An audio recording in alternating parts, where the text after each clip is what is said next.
I Mehdi, we are recording and the interpretation is available. We have interpretation in Kannada, English, Portuguese, Spanish. All the participants are requested to choose the language of their preference. We have panelists who will also be speaking in English, Kannada, French. And we'll start now. I'm Kabir. I'm from the Global Alliance of Waste Pickers and Alliance of Indian Waste Pickers. Today, we have waste pickers from different parts of the world joining in the discussion. And they will be sharing their role in mitigating climate change. What is the vulnerability of waste pickers and what kind of paradigm they would like to look into the world where we are adapting to climate change. So our panelists today, without waiting further, we have Reema Begum, who she's the president of Bangladesh Waste Pickers Union. Then we have AKM Maksud. He's part of Grambangla Unnayan committee. We also have Krishna, who is a dry waste collection center operator in Bangalore and associated with Hasiru Dala. We have Samuel, who is a part of Amelior Association, which is a waste pickers association in France. Then we have Shyra Begum from Delhi, Safai Sena. We also have panelists in the later hour of the discussion. We'll be talking to the panelists who have developed a carbon footprint calculator for waste pickers work, the greenhouse gas methodology calculator. And we will be having questions and asking questions. You can ask the questions in the question and answer, or you can also ask the question in the chat box. And after some point, we will pass these questions to the panelists and they can share the reflections. I am now I'm requesting Mehdi to play a video of Reema Begum because she could not join the discussion today. And then we will start with that. And after that, I will request Maksud to share a little bit of the work which Grambangla has done, and particularly the vulnerability of waste pickers and what are they expecting from this discussion on climate change. Mehdi, can you play the video? I've shared the link earlier.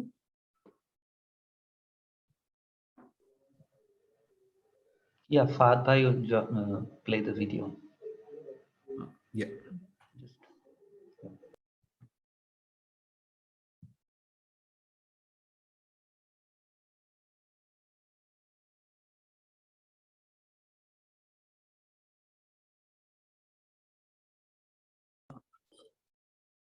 When you are sharing the video, Fahad bhai. Fahad bhai, okay, Kabir, go on. Just need to check box the sound when you share the screen. The option appearing, just, okay, let me do that. And as a Kabir, I make you host, you can take care of them. Let me share, okay. Fahad bhai, close your screen now.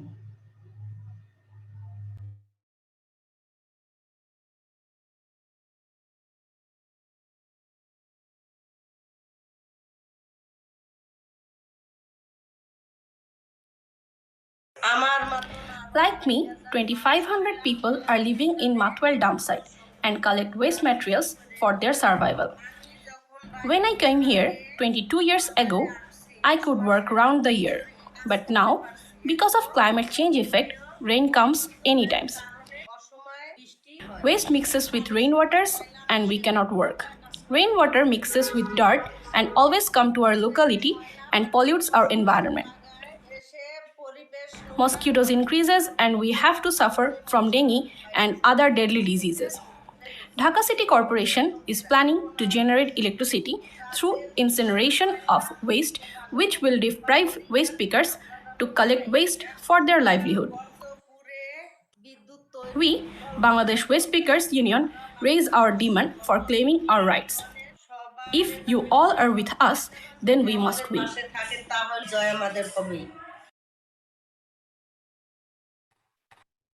Thank you, Fahad. I will invite AKM Maksud to share a few reflections on what Reema Begum has said. She could not join us today in the discussion. And it's the story of waste pickers in Bangladesh, and a lot of them, as you are seeing on the news channels too, a lot of them are climate refugees, and are also contributing to the reduction in carbon emissions through their work in recycling. So there is this paradox which exists. So Maksuda. Yes, thank you, Kavita.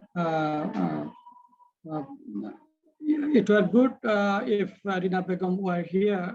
One of her relatives are severely sick and she had to return to her village. You already have known from her deliberation that how difficult life is for them. And in the West Dump sites in Dhaka and outside of Dhaka, they're risking their life in collecting different kinds of recyclable material, which are mixed, you know.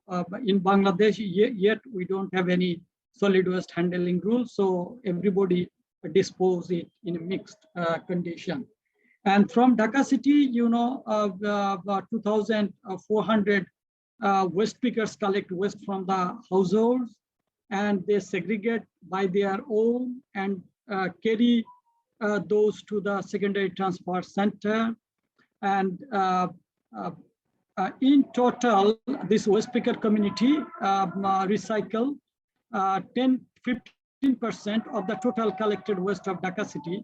In Dhaka city, currently 10,200 metric ton waste is generated. So you see that huge amount of waste is recovered by the waste picker, and they are sending those materials in the recycle channel, and thus they are reducing the climate change effect. And in Bangladesh, the total plastic market is $4 billion, and 50% of those is made from recyclable plastic bottles, you know. All the waste pickers collect those waste plastic bottle from road, you know, dustbin, and even the waste picker children, the street children collect those from the river terminal, even from the river, you know. So these bottles cannot go into the sea, into the river, cannot pollute our environment. So we see that everywhere they are risking their life in helping our environment, but they are very much vulnerable in their origin, because everyone is climate refugee. You know, they have come Dhaka through migration process, because many of them were, you know, lost their households, livelihood by cyclone, flood, you know. Then they have nothing to earn, so they migrated to Dhaka, and they are living in slums, nearby slums of the dump sites, you know. So in the surrounding area of waste dump site, there are huge mosquitoes, there are huge dirty elements around there, and every situation is very hazardous for them. And because of illness, they are suffering a lot, and more than 30% people are suffering from hepatitis B, you know, since they are handling all the waste by their hand. So they are very much vulnerable. Still, they are struggling and trying to raising their voice at the national level. And in every month, you know, before the COVID situation, they used to participate in the press conference, different kinds of media activity and public activities to raise their voice. Hopefully, Bangladesh Waste Picker Union will significantly contribute in the future time in promoting their voice. And Grambangla Unnayan Committee is a friend of Bangladesh Waste Picker Union, and this union have formed in 2015, but we are with this community working from 2008. Thank you so much, Kavita, and everybody of you who had patience to listen to me. Thank you. Thank you, Maksuda. And as you have heard from Bangladesh, now I will invite my colleague from Bangalore, Krishna. Krishna will be speaking in Kannada, and it will be translated by our colleague Alice, who is the interpreter there. If you would like to listen to Krishna, you have to switch to English channel or other channels, respective channels. Krishna, can you make your presentation?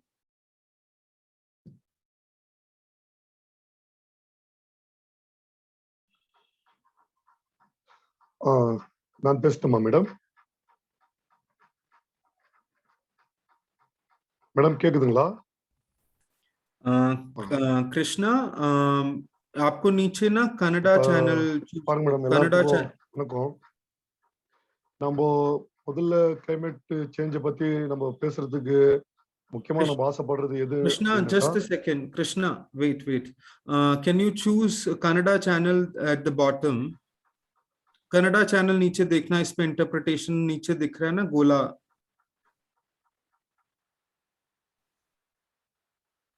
நான் பண்ணிட்டேன் madam, நான் கன்னடா சேனல்ல தான் இருக்கிறேன். Okay. So now, okay. So Krishna, can you start your Kannada சேனல்ல தான் presentation? Madam இருக்கிறேன்.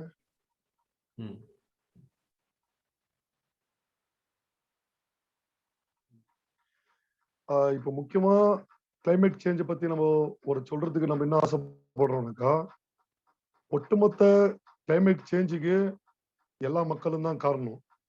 ஆனா நம்ம உலகத்திலேயே அந்த கிளைமேட் காப்பாத்துற வேலை செய்யறது வந்துட்டு ஒரு வேஸ்ட் ஸ்பீக்கர் கம்யூனிட்டி தான். ஆனா இந்த கிளைமேட் சேஞ்ச் ஆகல, அந்த வேஸ்ட் ஸ்பீக்கர் கம்யூனிட்டி கூட பாதிக்கப்படுறது அப்படின்னு நம்ம சொல்லும் போது நான் ரொம்ப பேஜாரோட சொல்றேன். எனக்கா இந்த பரிசரக்கோசரம் அவ்வளோ வேலை செய்யறோம் வேஸ்ட் ஸ்பீக்கர் கம்யூனிட்டி. அது ஒரு ரொம்ப வருத்தமா நான் பதிவு பண்றேன் madam. Alice, we can't hear English translation.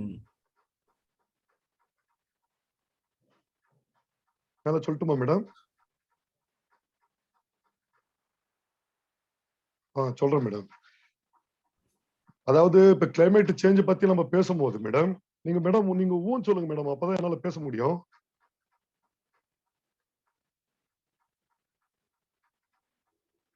Madam கேக்குதுங்களா? கிளைமேட் சேஞ்ச பத்தி நம்ம பேசும்போது ஒட்டுமொத்தமா இந்த கிளைமேட் சேஞ்சுக்கு இந்த உலகத்துல இருக்கிற எல்லா மக்களும் தான் காரணம் இல்லைங்களா? ஆனா இந்த கிளைமேட் சேஞ்சுக்கு காப்பாத்துறதுக்கு வேலை செய்யற ஒரு கூட்டம் எதுன்னு பாத்தீங்கன்னாக்கா வேஸ்ட் ஸ்பீக்கர்.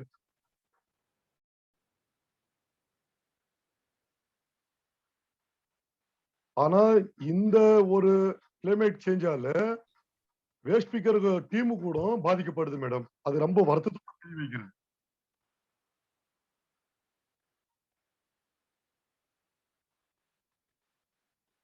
அப்புறமாட்டு நம்ம பாத்தீங்கன்னாக்கா ஒட்டுமொத்தமா நம்ம நாடே வந்துட்டு இந்த கிளைமேட் சேஞ்ச் இந்த வேஸ்ட்ல வந்துட்டு பிளாஸ்டிக்கே ரொம்ப முக்கியமா பேசினிக்கிறாங்க. அது நிஜமாலுமே உண்மைதான்.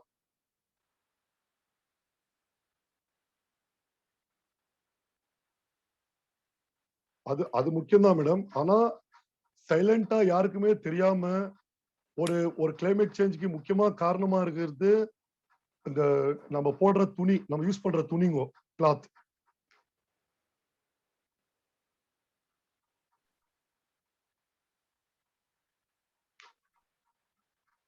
எப்படின்னு நான் சொல்றேன் கேளுங்க மேடம். இப்ப எல்லாருமே நினைச்சுன்னு இருக்கிறாங்க காட்டன் துணி வந்துட்டு கிளைமேட்டுக்கு வந்துட்டு எந்த ஒரு பிரச்சனை வராது, அது ஈகோ ஃப்ரெண்ட்லி அப்படின்னு மக்கள் எல்லாம் புரிஞ்சுக்கிறாங்க.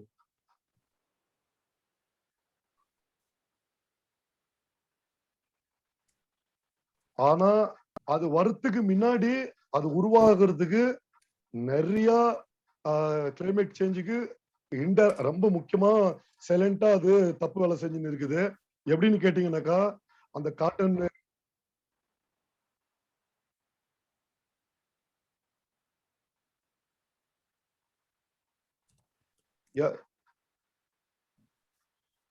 யான்னு கேட்டீங்கன்னா மேடம், அந்த செடியை வளர்க்கறதுக்கா இருக்கட்டும், அப்புறமாட்டு அந்த காட்டன் துணியே, அப்புறமா அதுக்கு சேர்க்கிற மெடிசனு, அதுக்கு யூஸ் ஆகுற வாட்டருங்கோ, இதெல்லாம் பாத்தீங்கன்னாக்கா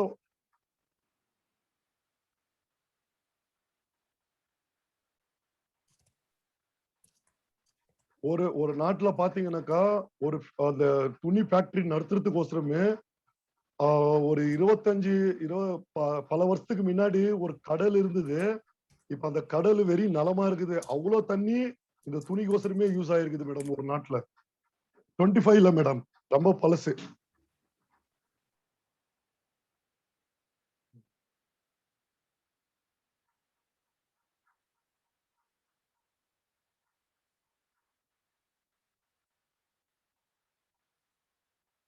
இப்ப அதனால நம்ம என்ன சொல்றோம்னா மேடம், நம்ம ஒட்டுமொத்தமா இப்ப நம்ம கர்நாடகால இருக்கட்டும், நம்ம இந்தியாவை கூட எடுத்துக்கிட்டா கூட இந்த துணிக்கு வந்துட்டு ஒரு சொல்யூஷனே கிடையாது. இப்ப என்ன இருக்குதுன்னு பாத்தீங்கன்னாக்கா ஒட்டுமொத்தமா ஒண்ணு பர்ன் பண்றாங்கோ இல்லைனாக்கா லேண்ட்ஃபீல்டுக்கு போகுது.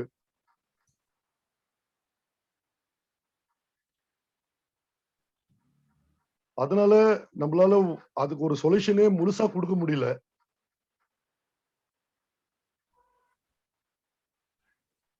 அதனால இப்ப நாம என்ன பண்ணோம், ஒரு 3 வருஷத்துக்கு பின்னாடி இந்த துணி மேலேயே நம்ம ஒரு வேலை செஞ்சோம். ஒரு பைலட் மாதிரி இங்க பெங்களூர்லயே ஸ்டார்ட் பண்ணோம்.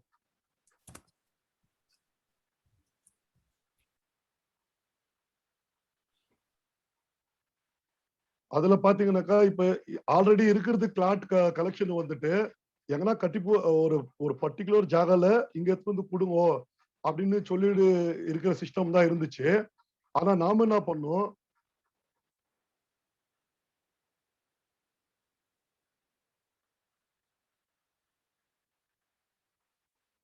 அந்த அந்த துணியில நீங்க பாத்தீங்கன்னாக்கா எது நம்மளால யூஸ் பண்ண முடியுமோ அந்த துணி மட்டும்தான் கைக்கு வந்து நின்றுச்சு. ஆனாலும் இன்னும் 80% துணி இந்த லேண்ட்ஃபீல்டுக்கு இந்த பர்னிங் தான் போகுது.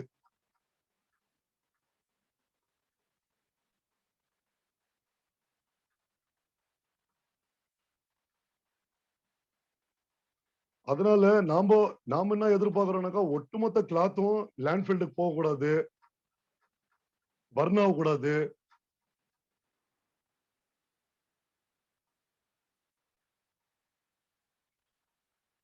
அதனால நாம இந்த பைலட் பண்ணும்போது டோர் டு டோர் நம்ம கிளாத்தே கலெக்ஷன் பண்ணோம் ஒரு பைலட்.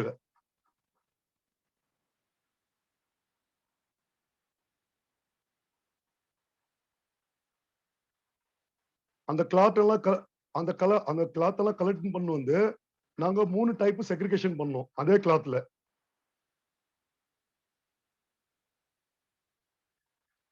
ஒண்ணு வந்துட்டு அப்படியே போடுறது, இன்னொன்னு வந்துட்டு ரிப்பேரி பண்றது, இன்னொன்னு வந்துட்டு எதுவுமே பண்ண முடியாது.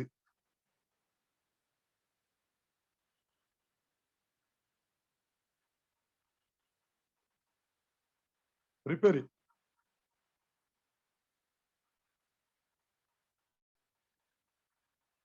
அந்த மாதிரி நல்லா இருக்கிற துணியெல்லாம் எடுத்துட்டு போயிட்டு நம்ம ஸ்லம்ல இருக்கிற ஆளுங்களுக்கு நம்ம கொடுத்தோம், ரிப்பேர் பண்றதும் பண்ணோம். பட் அவ்வளவு வேலை செஞ்சு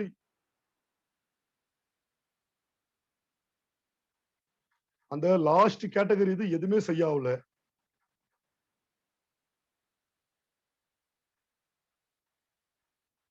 ஆனா இன்னைக்கு ஒட்டுமொத்தமா நம்ம நாட்டுல இந்த புது துணிய மார்க்கெட்டிங் பண்றது இல்லைனாக்கா சேல் பண்றது மேலதான் எல்லாரும் போக்கஸ் இருக்குது ஒட்டுமொத்த உலகத்திலேயே.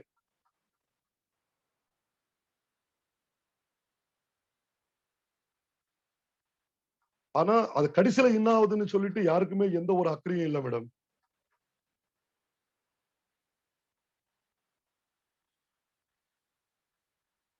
ஆனா வேஸ்ட் ஸ்பீக்கர் கம்யூனிட்டியில நாங்க அதை பார்த்ததால ஆனா எங்களுக்கு அது மேல ஒரு கோபம், இந்த துணி லேண்ட்ஃபீல்டுக்கு போக கூடாது, இது ஏதாச்சும் நம்ம ஒண்ணு செய்யணும், ஒரு ரீசைக்கிளிங் பண்ணணும் இல்ல அப்சைக்கிளிங் பண்ணணும் அப்படின்னு சொல்லிட்டு நம்ம நிறைய வேலை செஞ்சுன்னு இருக்கிறோம் நம்ம பெங்களூர்ல.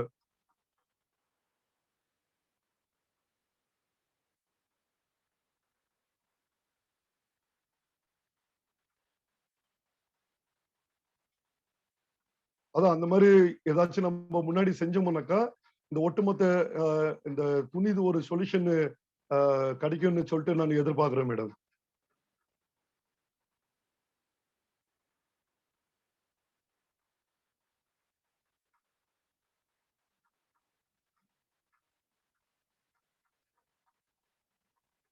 அவ்வளவுதான்.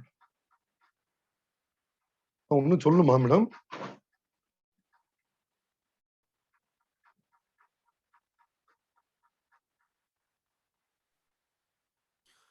Thank you, Krishna. Krishna pointed out some of the misconceptions we have when we are talking about alternative to plastic. There is a lot of promotion of cloth, and Krishna poses us the question: what happens once? What happens when we what do we do with cloth once it is used?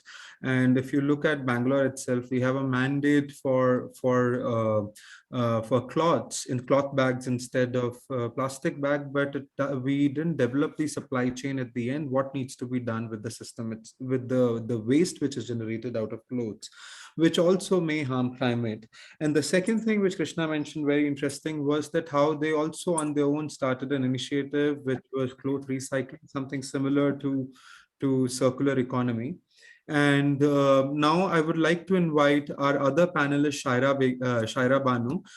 She's from Safai, Sena. So she will be speaking in Bangla. You can hear her in English. Shyra Bano.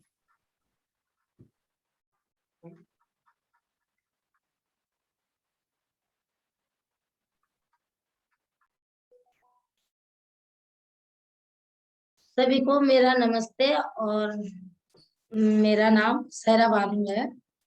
शायरा जी बांग्ला में बोलना।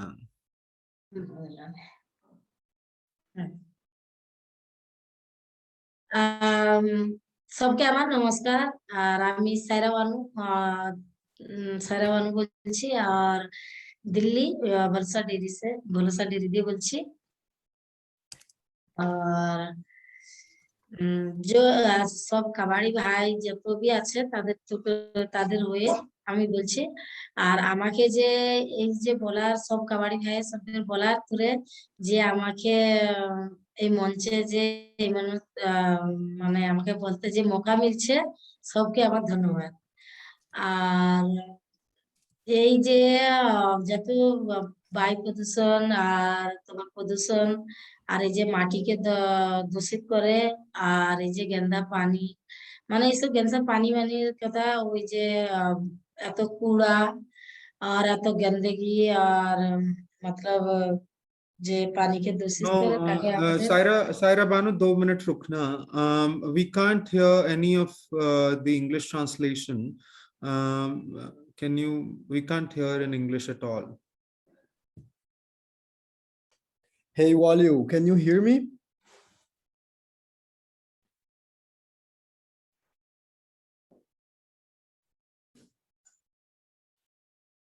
Walul, we can't hear you at all.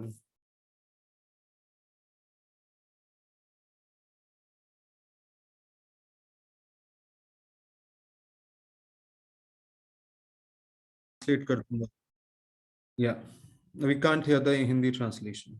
Kabir, can we maybe do someone else and then I'll fix it with Waliu and then Shyra can speak afterwards? Okay, we'll Shyra 2 minute रुकिए, वो वॉल्यूल आपको मैं दोबारा बुलाता हूँ। अभी मैं दूसरे साथी को बुलाता हूँ बात करने के लिए, तो अभी थोड़ी देर में शुरू करते हैं। Samuel, would you like to speak? Samuel from Amelior, which is a waste pickers organization in Paris, France. He has also been a part of many different groups. Yeah.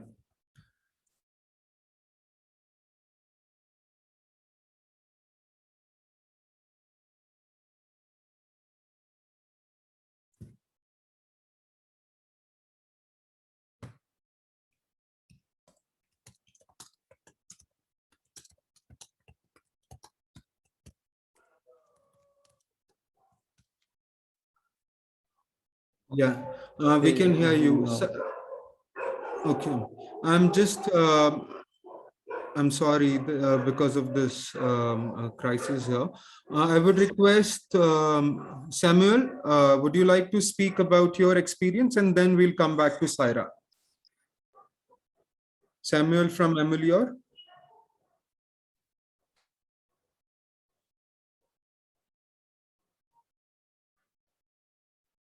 Samuel, would you like to speak? Ah, putain. Oui, excusez-moi. Oui, merci.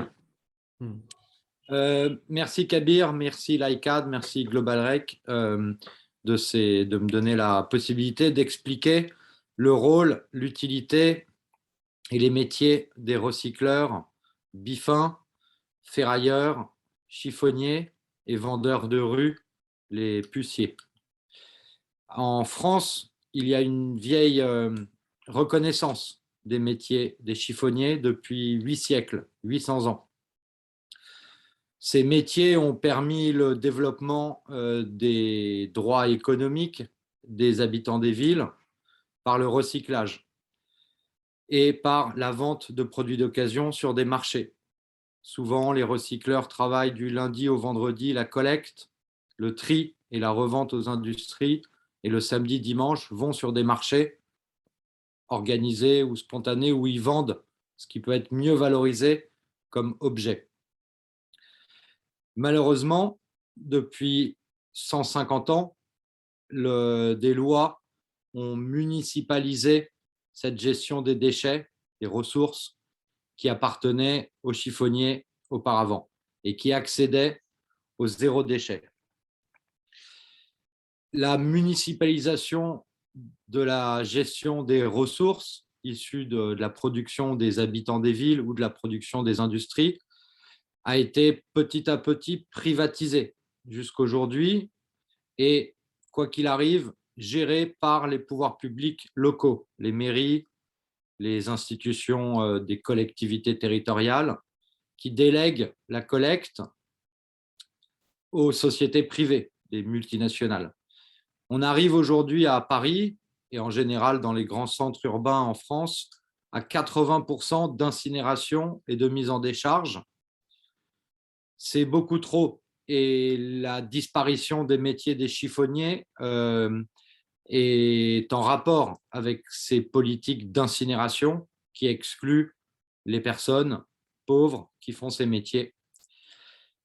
Nous avons créé une association pour avoir accès au marché aux puces, mais nous sommes aperçus que face à la défiance des pouvoirs publics de nous donner accès au marché, nous devons aussi continuer les métiers de récupérateurs recycleurs.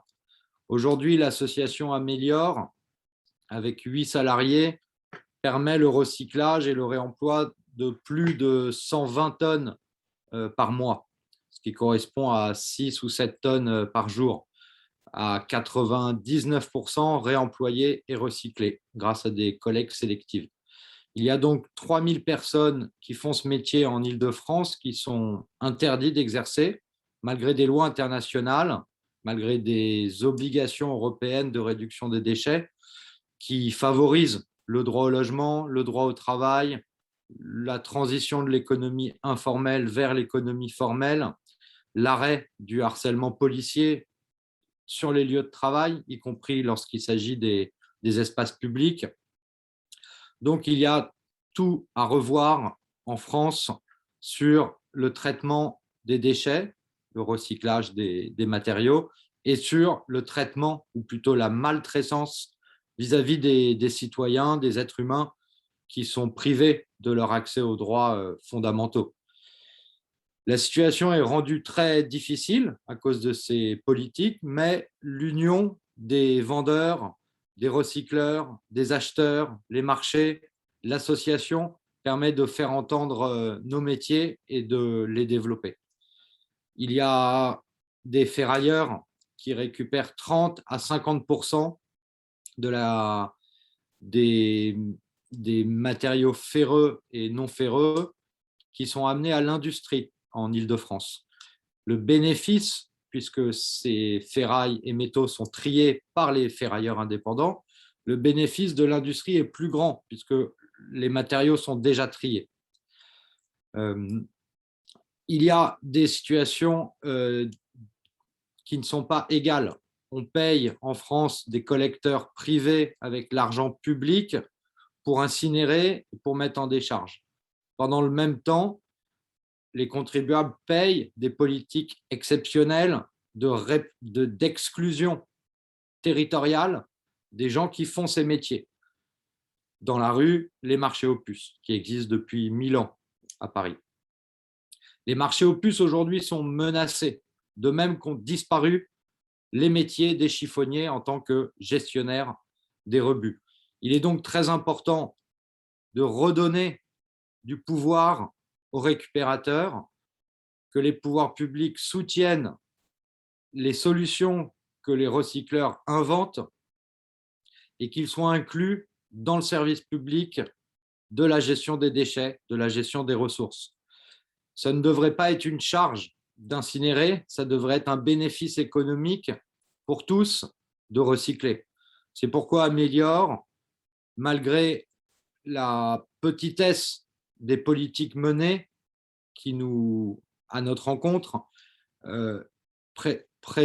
propose une vision différente du recycleur, qui n'est pas un délinquant, qui n'est pas quelqu'un qui devrait être exclu vu qu'il participe à l'économie réelle, et qu'une fois que le recycleur a dans les mains une charge de matériaux, il est conscient de sa valeur et il est conscient qu'on peut le recycler. C'est pourquoi seule la participation, la contribution massive de tous les êtres humains dans le monde, ces 20 millions de travailleurs qui collectent dans les décharges sans droit, cette situation doit être une base au progrès social, au progrès économique, au progrès humain et au progrès écologique. Il est urgent de considérer les mines urbaines que sont nos poubelles comme un gisement de droits humains pour la ville et un gisement d'économie lorsque ces économies, cet argent disparaît. Nous espérons que l'économie réelle pourra inclure les recycleurs, les bifins, et nous espérons que l'exemple qui est fait dans des villes, dans des pays, dans des continents, pourra bénéficier à tous les recycleurs. Il n'y a qu'une seule solution à nos problèmes, c'est de nous organiser. Et une fois qu'on est organisé, d'être reconnu en tant qu'acteur. C'est ce que nous réclamons depuis des années aux politiques, de reconnaître notre contribution à la réduction des déchets et évidemment à l'évitement carbone de par le recyclage. Merci, je reste à disposition pour d'autres questions. Merci. Hi, thanks, Samuel.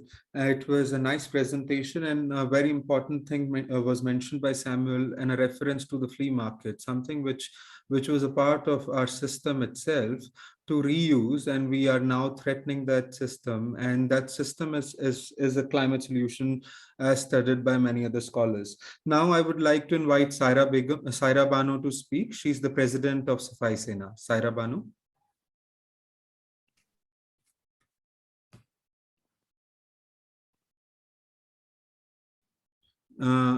Bengali में बोलना। হ্যাঁ, সবাইকে আমার নমস্কার। আমি দিল্লি থেকে বলছি। আমার নাম সায়রা বানু, আর বড় ডেরির কাছে থাকি নেলফিলে। আর আমরা এই প্রদূষণ আর প্রদূষণকে বাঁচাই, আর আমরা যে পানি যে দূষিত হয় ওটাকে বাঁচাই, আর আমরা যে কুড়া যে ডোটোডোর কুড়াটা যে উঠায়, ওই কুড়াটাই উঠাইলেই ভালো। মানে ঘরে ঘরে যে কুড়াটা যা নিয়ে আসা হয় ওইটাই ভালো, কেন ওখানে কুড়াটা কম হয়ে যায়। কেন মানে গিলা কুড়া আমাদের খাদ বানাইতে বেঁধে দেয়, আর শুকনা কুড়া থেকে মালবার যে ডাবা প্লাস্টিকে থাকে ওইসব বের করে নেই। আর যে কুড়াগুলা যে বাইরে আমরা রাজনীতি যেই কুড়া উঠাতে, সেই কুড়াগুলানকে ওদের কি করে বাইরে হেতাস্তা পেকে দিল, সেগুলো ঝাঁটা মেরে লালিতেরা ফেলে দিল, লালিতে নদীতে গেল, নদীতে দিয়ে সে পানিটাও দূষিত আমরা কম করে ঘরে ঘরে কুড়া তুলে আমরা সেই কুড়াটাকে বাইরে ফেলতে দিই না। আর আমরা এই যে যে বড় খাতায় যে নেলবিলে এসে যে কুড়াগুলা, ও কুড়াটাও மேடம் நீங்க আমাদের பேசுறது எதுவும் கேட்கல மேடம் எனக்கு.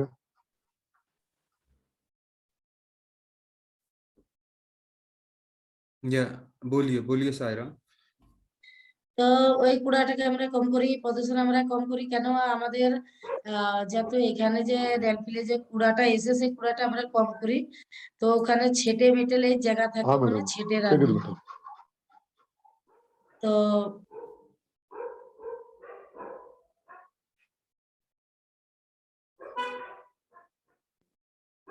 তো ওই কুড়াটাকে আমরা কম করি, আর কেন প্রদূষণ কম করি আমরা, আর কেন পানি দূষিত থেকে আমাদের বাঁচি।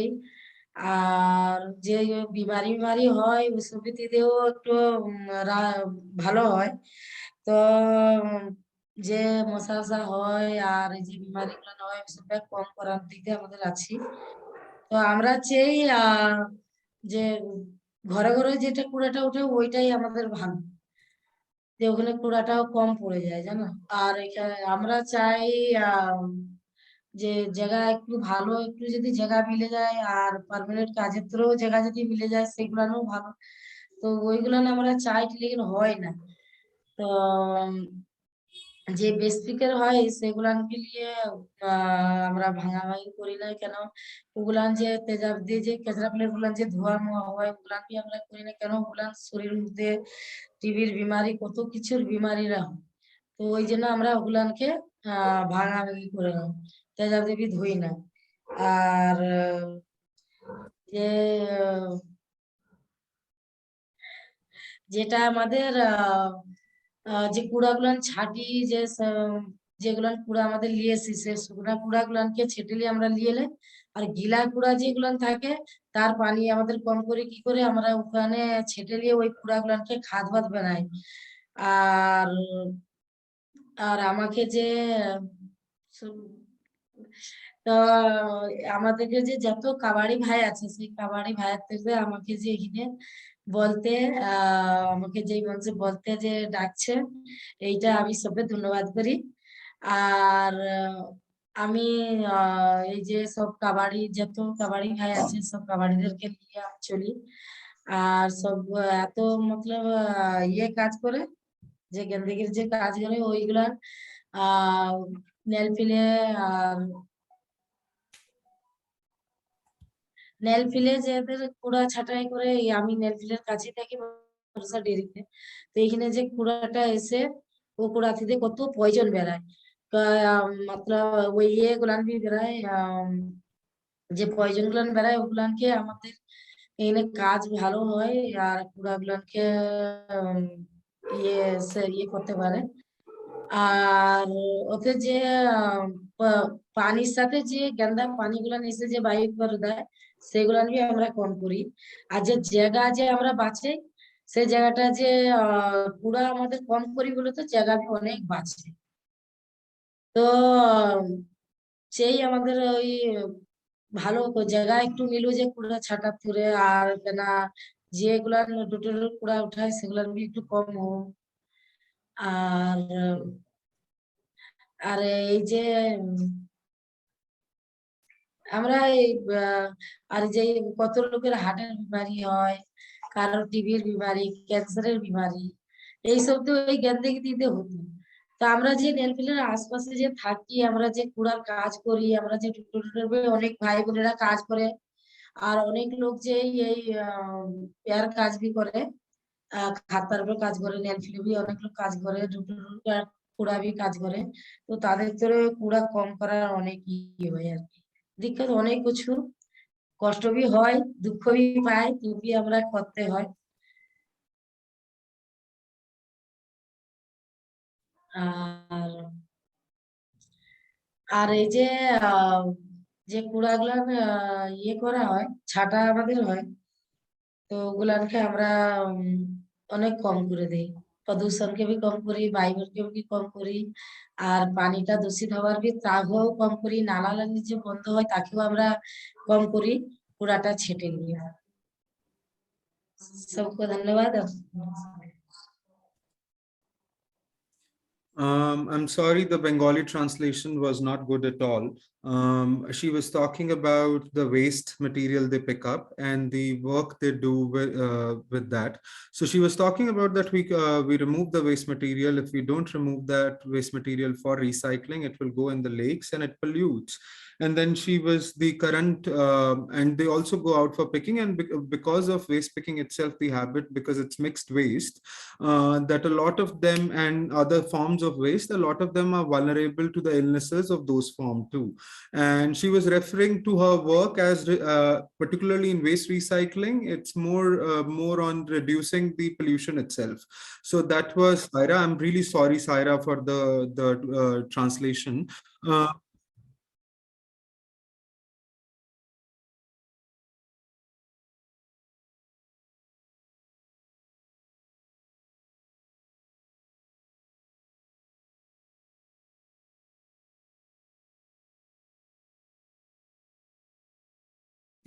We will go forward.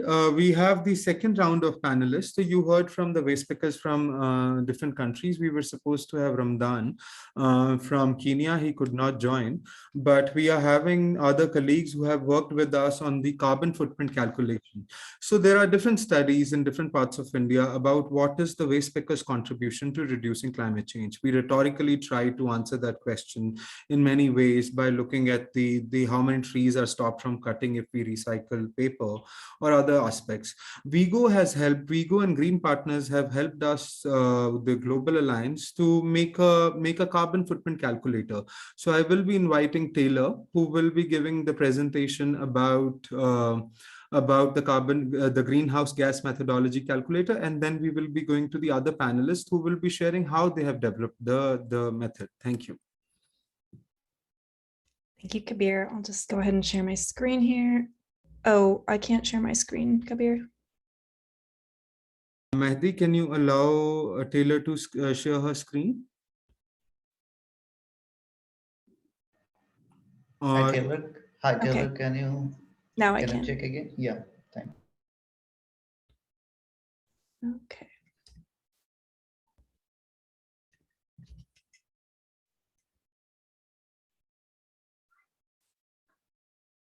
All right, well, thanks everybody for joining today. It's a big day for us in a way to finally get to launch this greenhouse gas calculator that we've been working on for the last several years. This is a calculator that was designed or has been designed specifically for waste picker organizations to enable them to measure the various different ways that they mitigate greenhouse gas emissions. And we call it the Greenhouse Gas Emissions Calculator 2.0 because it has gone through a pretty extensive testing phase, which I'll talk about in a minute. But first, I wanted to just go through the different aspects of that the calculator looks at and enables us to calculate. So the first is pretty typical of other greenhouse gas calculators. It enables us to make estimations on what we say raw material substitution through recycling. So when you recycle materials, that prevents the need to extract virgin raw materials for the production of products. And so there is, in some cases, very significant greenhouse gas emissions offsets as a result of that. And another thing that, other calculators oftentimes will calculate is the amount of greenhouse gas emissions that are prevented just by preventing materials from going to a landfill or a dump site and decaying there. And so, this is mostly in the case of like organics or paper material that are going to break down and biodegrade and produce methane in the environment. The calculator basically enables us to calculate the greenhouse gas emissions prevented by preventing those materials from going to landfills and dump sites, specifically those landfills and dump sites that don't already extract methane or have some kind of a treatment process for methane. Oh, and just to step back for a second too on the calculation of greenhouse gas emissions that are prevented through recycling, one thing that calculator is not yet able to make estimations for, but that we do hope to be able to integrate in the future is that we're not really able to account for reuse as compared to recycling. And so we know that reuse of materials prevents significantly more emissions than recycling, but there isn't a great way of making those measurements yet that we know of, although it is something that we're working on integrating into the calculator. So the third aspect of the calculator, and that is something that is really more unique to this type of calculator, is that we have a way to estimate the greenhouse gas emissions that are prevented by using less fuel-intensive forms of transportation. And this is interesting, not only because it allows waste pickers to compare, and basically say this is the amount of greenhouse gas that we prevent, by using manual forms of transportation like push carts or animal traction. But it also allows waste picker organizations to be able to kind of plan and use the tool as a planning tool essentially, so they can say, well, what if we switched our transportation method to a motorized tricycle, for example. There are default settings in the calculator that allow the user to be able to kind of play around with those options. And in a minute, Vlad from GreenPartners will show us the actual calculator, so you'll be able to see. Another pretty innovative aspect of this calculator is that it does, we've looked at the issue of kind of less energy intensive recycling value chain. What does that mean? That means less energy intensive methods of sorting and processing materials. And so far, we've mainly done comparisons on less fuel intensive sorting methods. This is a bit of a challenging one to capture in a way because it requires, we don't have default settings for this yet because we don't have enough data on kind of energy intensive sorting processes, for example. But it does, if we're able to get in a local area, if we're able to, get some estimation of how, much fuel is being spent per ton, for example, of material, then we can draw a comparison with waste picker organizations or waste pickers that are sorting materials manually rather than using mechanical sorting methods. And then finally, and perhaps the most significant thing that this calculator looks at is the prevention of open burning. This has an incredible contributor. Open burning of waste is a huge contributor to climate emissions, to greenhouse gas emissions. It's very difficult in a lot of cases to find data on the amount of waste that is being open burned, particularly in certain environments like landfills or open dump sites. And, it's also difficult to estimate the open burning of waste that happens at the household level, although we do have waste picker organizations that provide services, particularly in underserved communities where they know that a certain amount of material or where they know that all of that waste would be burned if it weren't being collected by workers.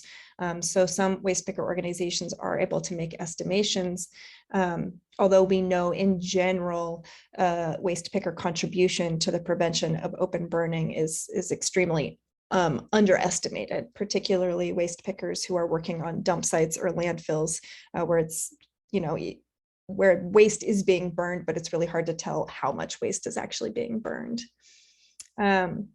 So one thing to say about this methodology, we tested it pretty extensively. We tested it primarily with 6 different organizations around the world and have refined it over the years to kind of make it more user-friendly and make it more useful for the needs of waste picker organizations. Most of these groups have not been able, they can't necessarily use all aspects. For example, maybe they don't prevent open burning, and so they won't necessarily use that portion of the calculator. So it's kind of, it doesn't require you to use all of the different settings, but you can use one or a few of them to be able to estimate greenhouse gas emissions offsets. So just a few notes about some of the case studies, and we'll hear from a couple of folks today about their experiences in using the calculator and collecting the data.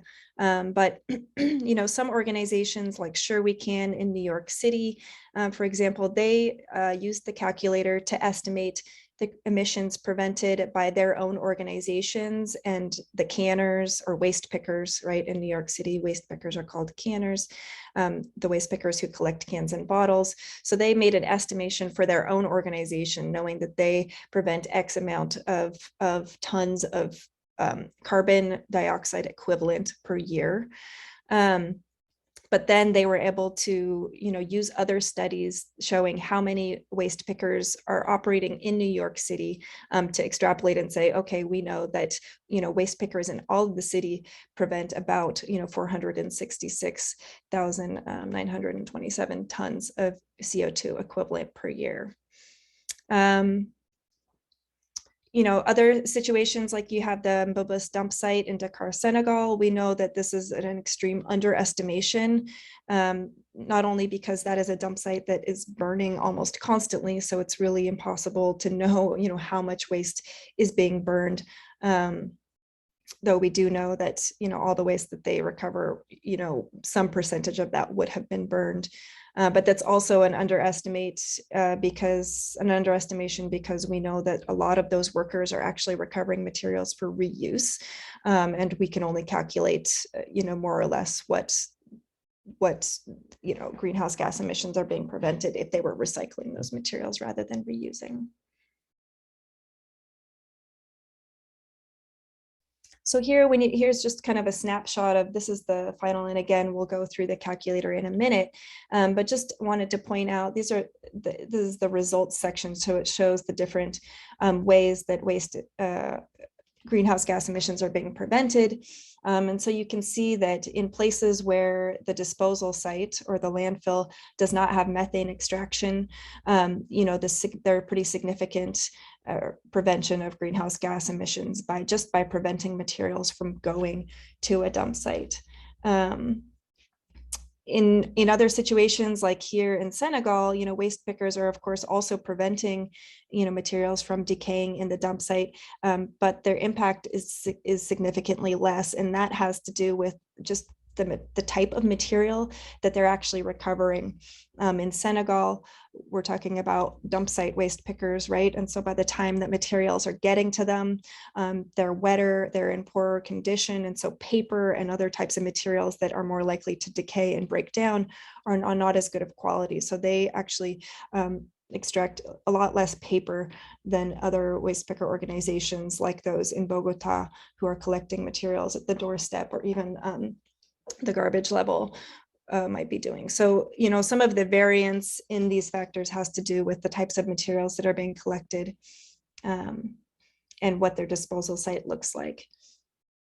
Another thing that you'll notice here, for example, on the right with the Swatch Cooperative and Amanecer Cooperative in Argentina, they're providing some services in underserved communities where they know that materials will be open burned. And so you can see that there's pretty significant impacts just from the prevention of open burning.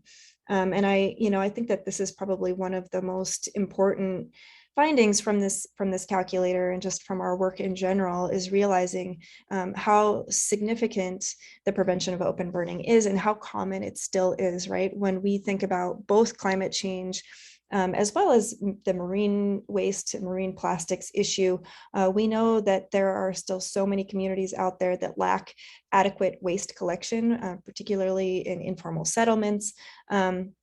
And that not enough is happening to actually prevent that from happening. But when waste picker organizations can be contracted, even just in the collection, not even necessarily the recycling, but even just the collection of waste materials from communities that would otherwise be burning it, the greenhouse gas emissions prevention is significant. And so, really emphasizing the need for waste picker organizations to be able to get climate financing and to be able to be compensated for these types of services, because those are the very services, particularly, collection of waste in low-income communities. So those are exactly the kind of services that really lack enough funding out there in the world. So with that, I'm going to maybe hand things back to Kabir. Oh, well, first I wanted to give you the link. So this is the link where you can find the calculator now, which has just been launched. You can download it as an Excel file. You're welcome to go there now, as Vlad Muresan from GreenPartners is going to give us just a quick tour of the calculator. And feel free, my contact is on there to reach out to me if you would like. In the future, we will have some workshops and things to help walk people through the usability of the calculator, though it does have instructions in the calculator itself. So with that, I'm going to hand things back to Kabir, maybe to introduce Vlad. I would like to invite Vlad, who is a part of GreenPartners and RWA. It's an environmental consultancy based in Romania. Vlad. Hello, thank you, Kabir, and thank you, Taylor. Yeah, it's really nice speaking here. I will try to be as brief as possible and just do a quick introduction to show everyone how we thought about this calculator. Before we start, one of the main ideas was to develop a user-friendly tool that can be used and understood without the need for a very strong scientific background. So the amount, I mean, if we succeeded or not, I guess we will see. For now, the results seems to be pretty good. So hopefully in the future, more and more organizations are going to use it, so you can have this kind of global picture of the impact of waste pickers on GHG emissions. Okay, so I'm going to share my screen and give a quick tour of the calculator. So as you can see, this is like an Excel-based tool. This is the, as Taylor mentioned before, this is the second version. And we're hoping that maybe in the future, we're going to have a third version, which can actually be an online calculator. It can be accessed by anyone with an access to a browser without having to download this Excel folder. So the first sheet consists of the instructions. If you go and download it, you will also be able to download the methodology that is behind this calculator. So I won't bother you with them. I'll go straight to the calculations. The first sheet is referring to collection and raw material substitution. For this, the user needs to input the type of landfill. This is important because based on the type of landfill, the calculator will factor in a methane correction factor. So basically, the user can select these 5 types of different landfills, and each one has a different methane correction factor, which will then influence the amount of methane that is generated by the decomposing of organics in the landfill. Then you need to insert the total quantities of waste that is landfilled, the waste composition, and this defines the baseline. Here, the baseline refers to usually like the city landfill, where most of the municipal landfill ends up when it's thrown out. And then on the right, you have the waste picker intervention. Again, you're following the same steps. You need to insert the total quantities of waste that is diverted by the waste pickers, the waste composition percentages. And then at the bottom, the calculator will give you the quantities of, first off, the methane that is mitigated by the waste picker intervention. Here, the assumption is that without the waste picker intervention, all the waste will end up in the landfill. And here, it's most important to look, for example, in this case, you can see that there's quite a bit,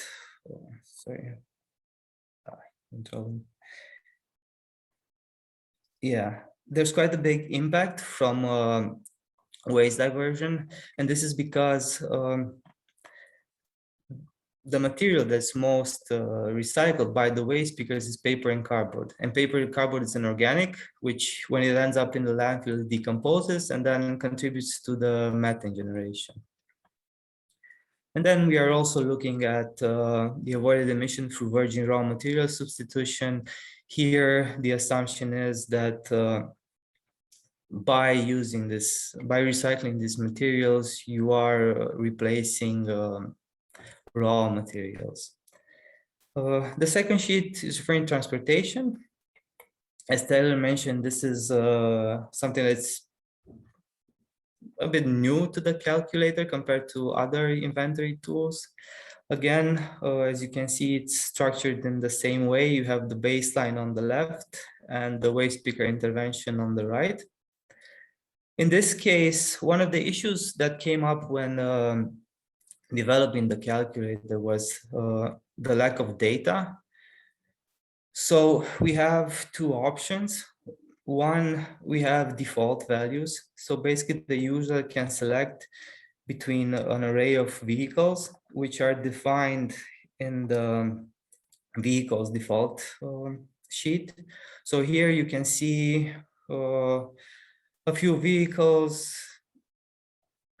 that are usually used in waste management. So the user can, if they don't know the exact type of vehicle and the capacity and the fuel consumption, they can select the vehicle from here. So you go on and select the default value, then you need to insert the distance. This is the average distance from collection to disposal, and then the waste that is transported each year. If you know the exact values, you need to select the fuel type, the capacity of the vehicle, the fuel efficiency, the distance from collection to disposal, and the quantities of transported waste. In the right, we have the same setting, except this is referring to the waste picker intervention. And then at the end, the calculator calculates the emissions that are saved through waste picker intervention. And this is something that it's interesting because in this case, we have non-motorized transport. So the assumption is that all the waste that is not transported by the waste pickers would then end up in the formal sector, which is energy intensive and fuel intensive. But what's interesting, we found out in certain cases, like there are process emissions from the waste picker transport. So for example, if you have a bike with that consumes gasoline, you will end up producing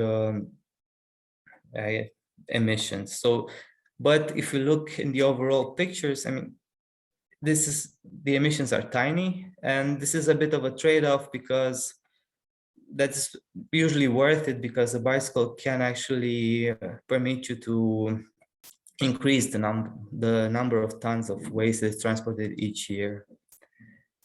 Okay, we then move to the sorting. Here, the user needs to select the country of operation. This is important because when looking at the country, we are looking at energy consumption and electricity production. So each country has a nationwide energy production emission factor. So this is why we are requesting the country. Then the user needs to input the electricity that is consumed, the fossil fuel type, which is used in the processing factory, the quantity, and the recyclables. Again, here we are comparing sorting stations, we're comparing mechanized sorting station to unmechanized, to manual sorting done by the waste picker. So again, the assumption would be that all the waste that is hand sorted by waste pickers will end up in a mechanized system. Here I know that it's maybe it's a bit complicated because in certain cases to calculate, because not always the waste picker sorting is done 100% by hand. So it might be a combination between mechanized and hand sorting. Then the calculator gives you the results.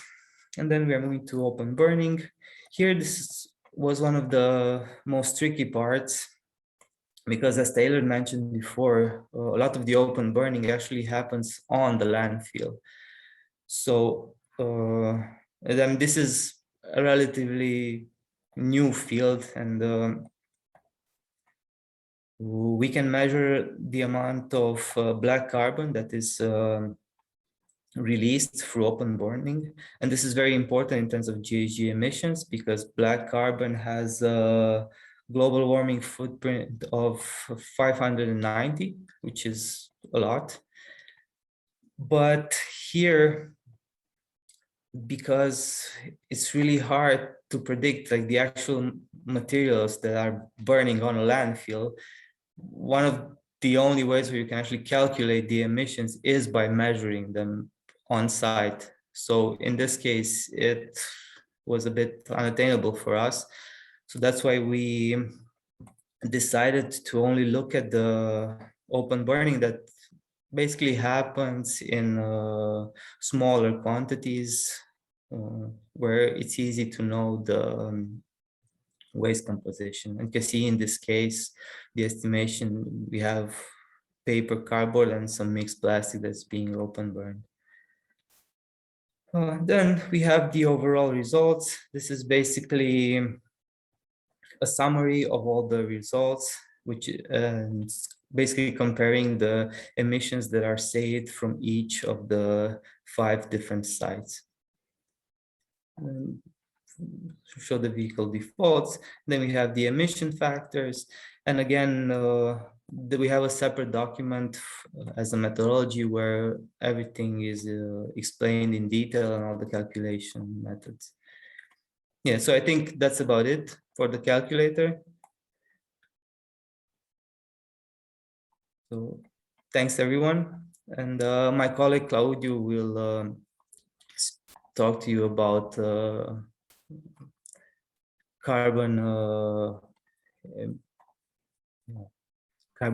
climate finance opportunities and how this research can actually tie into those. So thank you. So I would like to invite Claudio, and then we had Ramadan, who was missed in the conversation. We will also invite him at the end. And we have Lubna and Maria, who will be sharing their experience on how they have used this tool in India and Colombia. So first, we'll invite Claudio. Here, actually, it might make sense to go with Lubna and Maria Eugenia first, since they'll be talking specifically about the calculator. Okay, so Lubna, would you like to start the conversation, and then I'll invite Maria. Hi everyone, I'm Lubna from Swatch in Pune. I'll just give a brief background about the work done in Swatch, because that's what we use the tool to estimate. So Swatch is a cooperative of waste pickers, and it's been part of the municipal waste collection system for over 10 years in Pune now. And the way it works is that waste pickers are integrated into the first part of the collection system, which is collecting waste from the doorstep of the citizens and bringing them to secondary collection points, at which point they are transferred into the municipal corporation's transportation system that takes them to transfer stations and eventually to landfills, processing stations, or composting setups. So after collection, waste pickers essentially divert waste from the landfill in two ways. The first is from recovering recyclables from the waste that they collect from the household. So this is recovery of anything recyclable they find in the dry waste. And the second way waste is diverted is through in situ composting. So there are quite a few waste pickers in Pune that also provide composting services to households. So they collect the dry waste from the household and provide the composting service in the building or in the premises as well, reducing the amount of transportation as well as energy required to manage the wet waste. So we use this tool to calculate the annual impact that Swatch operations have on greenhouse gas mitigations in Pune city. Just sharing a few general reflections on the tool to start with. It's tailor-made to waste pickers' impact, and all of the categories mapped very perfectly onto the work that Swatch is doing, particularly in Pune. So that was extremely useful for us. We have several funders and events that we undergo where most funders, most people conducting events like to know this. It's a very important metric for most people. They would like to know how many emissions were saved from a collection drive or a waste donation drive or a reuse drive.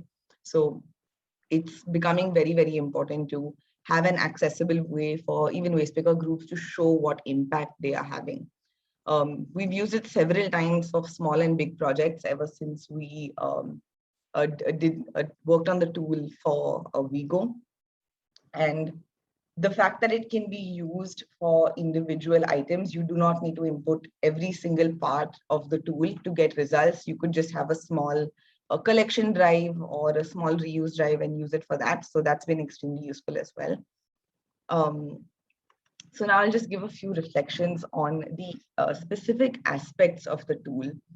The most useful aspect by far was the collection and diversion from the landfill, because it's data that's more or less easily accessible to waste picker groups in general and not just particular to Swatch.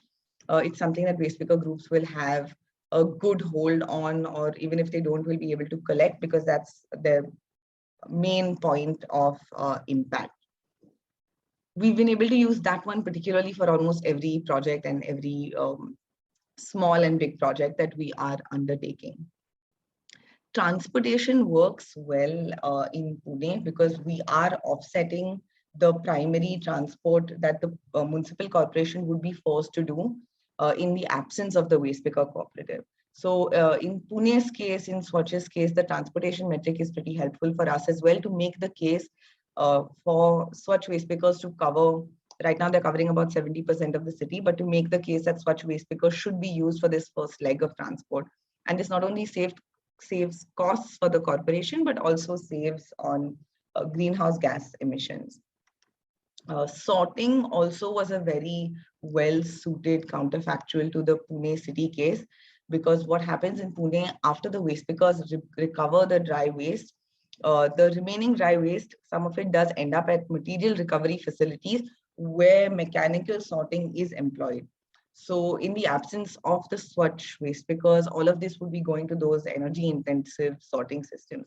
So this also mapped on very well to the work that we are doing in Pune.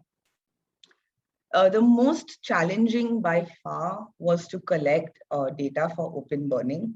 It was the most difficult to estimate, but notionally we were pretty confident that the work of the waste pickers was having a major impact on open burning, because in places, especially like some slum settlements and in the outskirts of the city, where waste collection systems don't really exist, citizens are left with no real choice to get rid of the waste.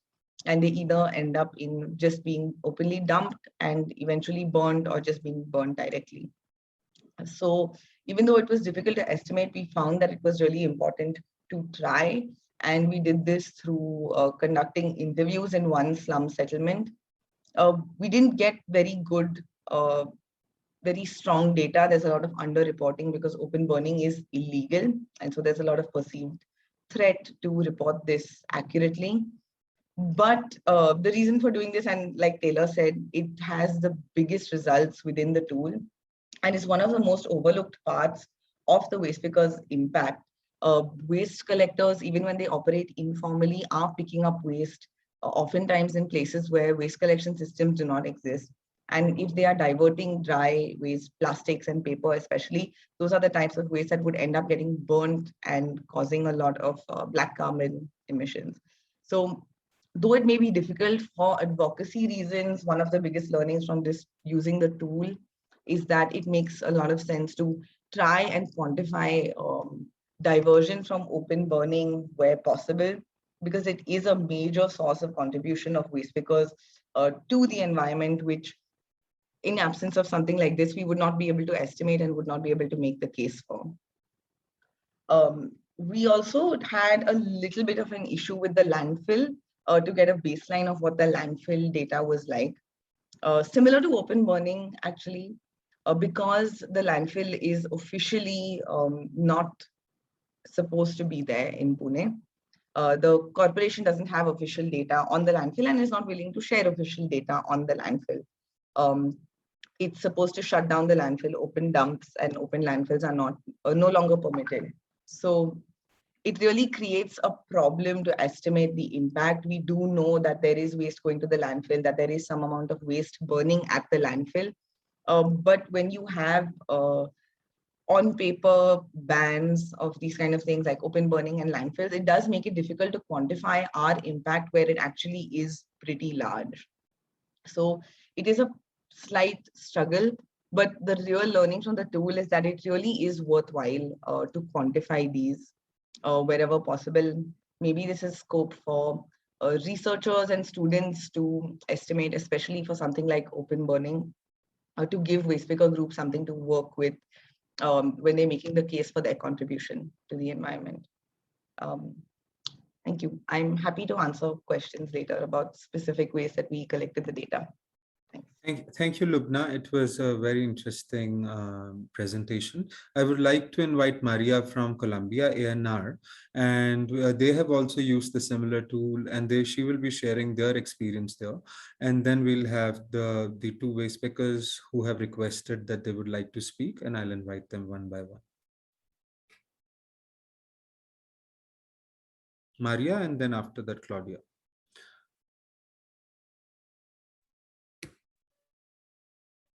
Muy buenos días, desde la Asociación Nacional de Recicladores de Colombia y de la Asociación de Recicladores de Bogotá.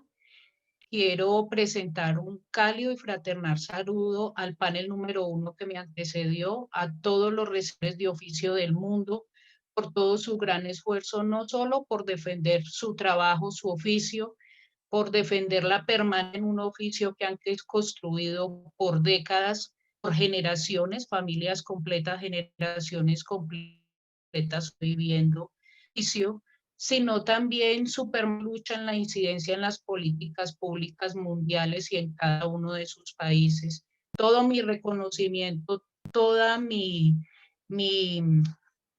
reconocimiento a su dignidad y a todo su proceso de lucha. Y pues como le dicen en los encuentros los recicladores, si no hay fronteras para los que explotan, tampoco deben haber fronteras para los que luchan. Entonces, un saludo a los organizadores de este panel, nuestro agradecimiento por la invitación, al esfuerzo que hace la Alianza Global Mundial por tejer redes mundiales de recicladores, lo cual es un esfuerzo muy loable. Paso entonces a compartir pantalla, no me detendré muchísimo en el tema metodológico, ya que los compañeros que me antecedieron, Taylor y los coaches de partner, hicieron pues ya una semblanza de lo que ha sido toda la metodología. Entonces paso a compartir pantalla de Colombia, de cómo nosotros aplicamos el instrumento. Hola, María Eugenia, perdón. ¿Podría cambiar su canal de interpretación y ponerlo en español, porfa? Yo lo tengo en español. ¿Está en español? Sí, señor, yo lo tengo puesto en español el canal. Dale, ok, gracias. Es que Muy amable. escuchamos español en inglés en el canal de inglés, pero voy a ver qué pasa. Sí, yo tengo el mío en español. Dale, entonces está perfecto, gracias. No, a usted. Bueno, estamos pues en el seminario Salvar el Clima, la contribución de los recicladores para tener un planeta más limpio. Estamos nosotros exponiendo nuestra experiencia, lo que ha sido la calculadora de gases de efecto invernadero, mitigados por el trabajo de los recicladores de oficio.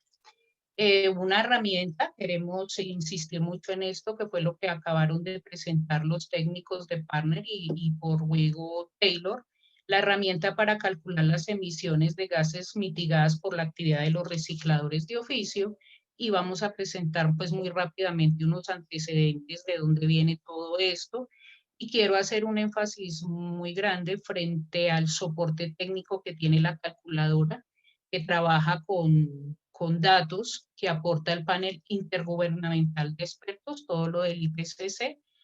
Nosotros en este caso, pues también cómo esto aporta en las políticas nacionales de mitigar las emisiones en nuestro país, que el Ministerio de Medio Ambiente Colombia se comprometió a que va a mitigar el 20% de las emisiones al 2030. Y obviamente cómo esto se traslada a las políticas locales, departamentales y municipales, que son todas las tendencias que muy bien lo expresaron todos los compañeros recicladores del panel número 1.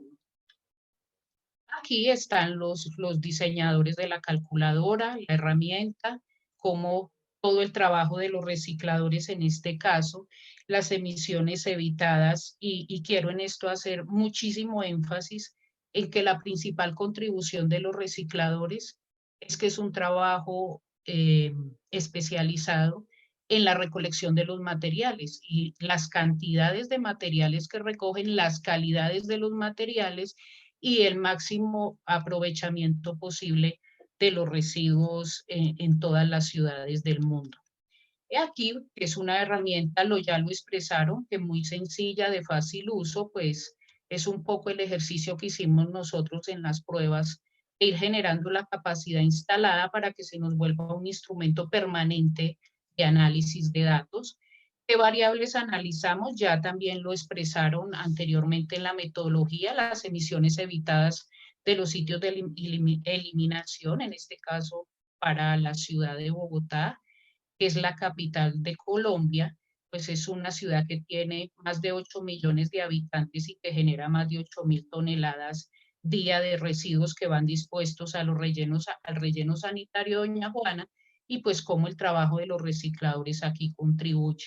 Las emisiones evitadas por el tipo de transporte que tienen los recicladores, como presentaban las fotografías, en un alto porcentaje de extracción humana a sus vehículos de transporte, las emisiones evitadas debido a la sustitución de materias vírgenes a través del reciclaje de todo el oficio, y las emisiones debido a la clasificación, procesamiento, que es menos intensivo en el uso de energía, pero acá es donde también debería entrar una valoración económica de los aportes en trabajo de los recicladores, si no hay uso intensivo de energía, pero cómo esto se podría trasladar al uso intensivo de la fuerza de trabajo de los recicladores, y las emisiones evitadas por el desvío de los residuos sólidos urbanos de la quema a cielo abierto.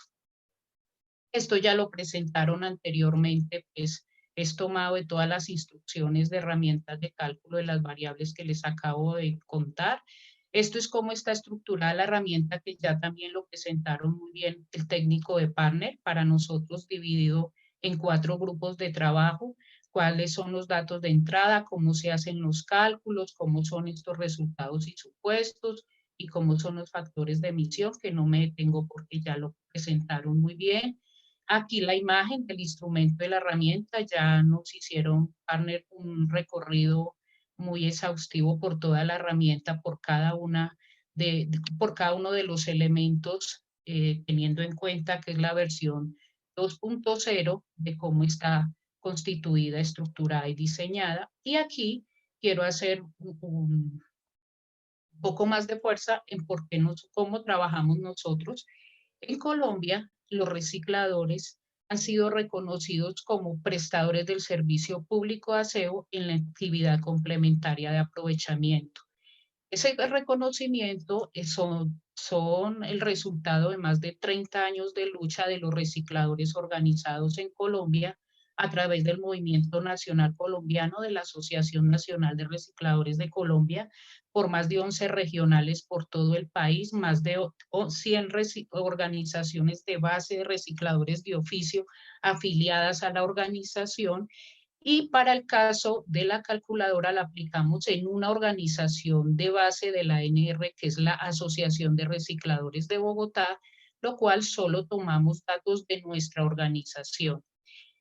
Tenemos una plataforma de pesaje en línea que es propiedad de la ARB, donde se cargan todos los datos de aprovechamiento, las toneladas, las cantidades de materiales aprovechados por cada uno de los recicladores adscritos a la prestación del servicio. Hay una plataforma SUI, que es el Sistema Único de Información de la Superintendencia de Servicios Públicos Domiciliarios en Colombia, donde se cargan las toneladas efectivamente aprovechadas por los recicladores de oficio en la prestación del servicio público de aseo en el componente de aprovechamiento, en la actividad complementaria de aprovechamiento.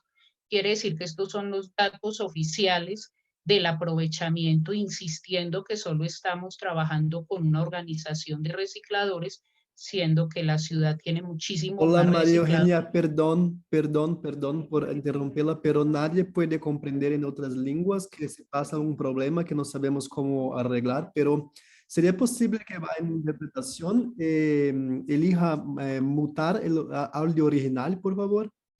Tal vez para que intentemos hacer que las dos lenguas no estén al mismo tiempo. ¿Qué debo hacer? Me disculpa. En el canal de interpretación, que puede ver todos los idiomas, hay una opción para poner el audio original en mudo, ¿verdad?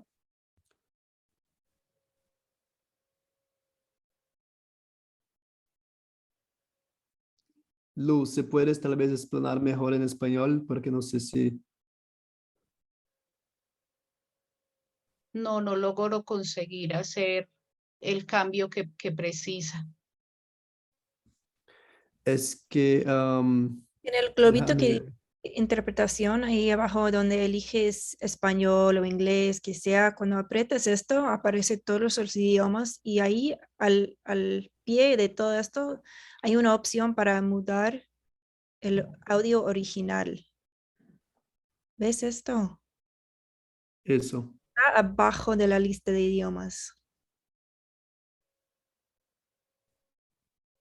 Silenciar el audio original. se dice en español, creo. Entonces debe estar con el canal de español seleccionado y también con el silenciar el audio original seleccionado también. No es posible la ayuda técnica de ustedes desde allá del control. Todo Porque bien. aquí no lo... Yo creo que podemos continuar porque podemos entender en inglés. Edu, ¿no? Vale, gracias. Gracias, María. Puedes continuar. Bueno. Y tomábamos los datos técnicos de estudio de entidades gubernamentales que daba todo el soporte a la trazabilidad de la información que estábamos generando. Y el ejemplo del resultado preliminar, pues ya lo vinieron presentando Taylor, el compañero técnico de Partner, de cuáles fueron nuestros resultados para el caso de la organización de la Asociación de Recicladores de Bogotá, cómo impactó para nosotros en este caso la cantidad de toneladas que nos exponen en el relleno sanitario, pues esto es lo que estaría también mitigando los gases, en este caso en las toneladas equivalentes a 407.749, un total que es un impacto fuerte en términos de lo que proporciona el oficio de los recicladores.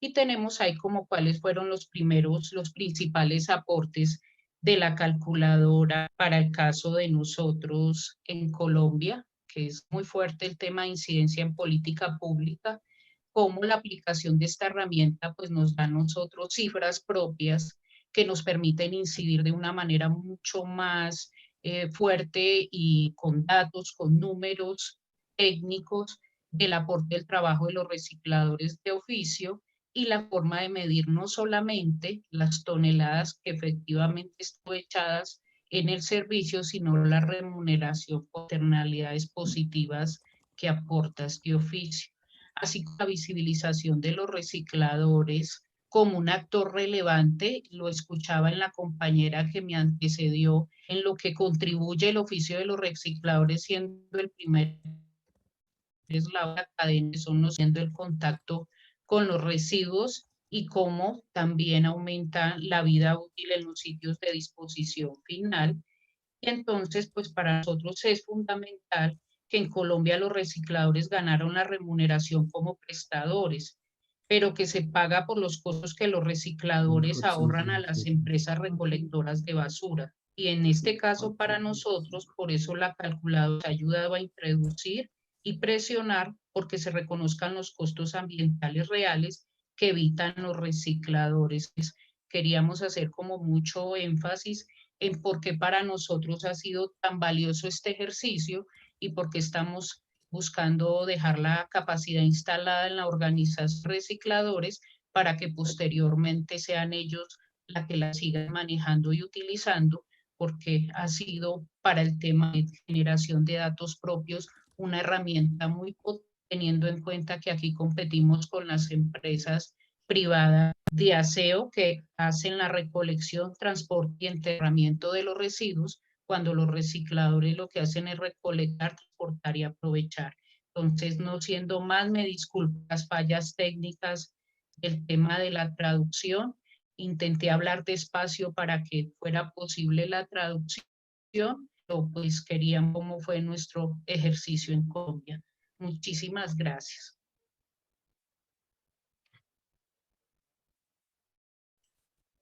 Hi, I would now like to invite Claudia. She's also going to speak about climate finance and usage of the tool itself. I'm sorry for the interpretation issue. We had some issue with the panelist who was not able to figure out the interpretation. Claudia. Thank you. Do you hear me well? Yes. Right. I would like to, hold on, also present my screen in just a moment.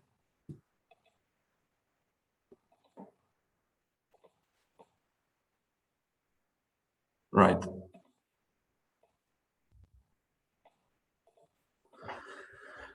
Thank you.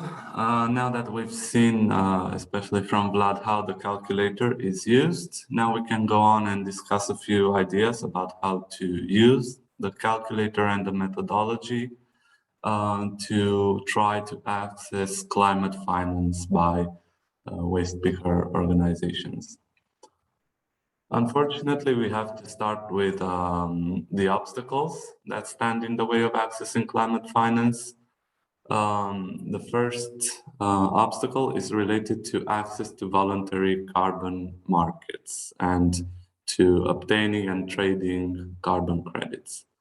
This is largely inaccessible due to the process of issuing the carbon credits being a very long and bureaucratic process, which can take up to years before any benefits are seen and before the carbon credits can be sold. There can appear all sorts of delays caused by all sorts of issues. For example, staff changes at the carbon standard that emits the credits or methodology changes and so on. This causes the entire process to be a very high investment in terms of monetary costs and time investments. And this is an effort that is a supported effort even for the private sector. For example, there are fees related to registering and verifying the project, fees related to the constant monitoring that is necessary for the project and the validation of the monitoring results. And of course, there are also fees for issuing the credits for every credit issued, and then also an additional fee for every credit transacted. And lastly, the concept of additionality is problematic as well, because the submitted projects need to provide benefits that would not have happened in the absence of the project. Given the activity of the waste picker organizations is part of the current status quo, of the current baseline, even if it's recognized or not by authorities. It means that from the start, the project submitted needs to be an investment into something new. For example, into extending the collection and sorting capacities of the waste picker organization. However, there are some opportunities. These are related to carbon credits, which there are some carbon credit standards that emit credits ex ante. So before the activity of the project itself starts. These are credits for future estimated mitigation benefits. And of course, after the project is finished, if the results exceed the expectations, there can also be some more credits can be issued. But of course, from the get-go, the estimations will need to be very conservative, so as not to prevent overestimation and, of course, issuance of credits for mitigation benefits that were not achieved. An example would be Climate Action Reserves program, which is called Climate Forward. Another opportunity is to get involved in national or international plastic credit system.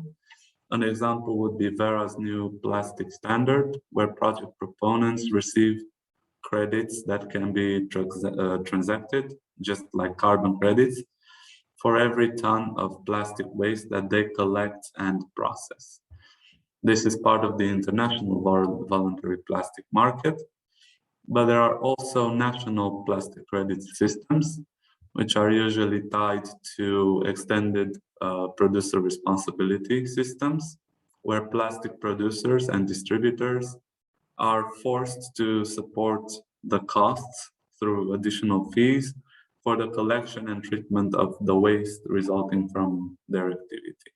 One way to implement EPR systems is through plastic credits, where they are compelled to purchase plastic credits from the national market based on the quantity of plastic that they produce or trade.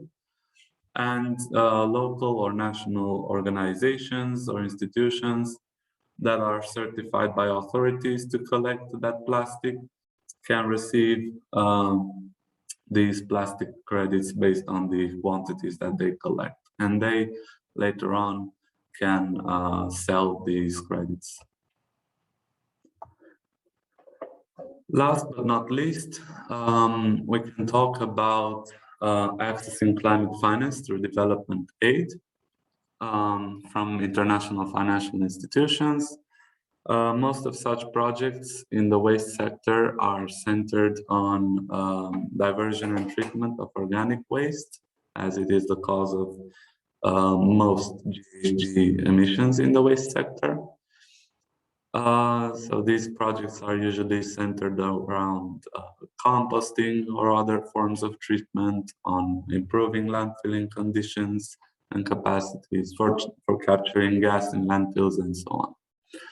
Still, there is potential to more strongly include the informal waste sector into waste-related projects as an important actors.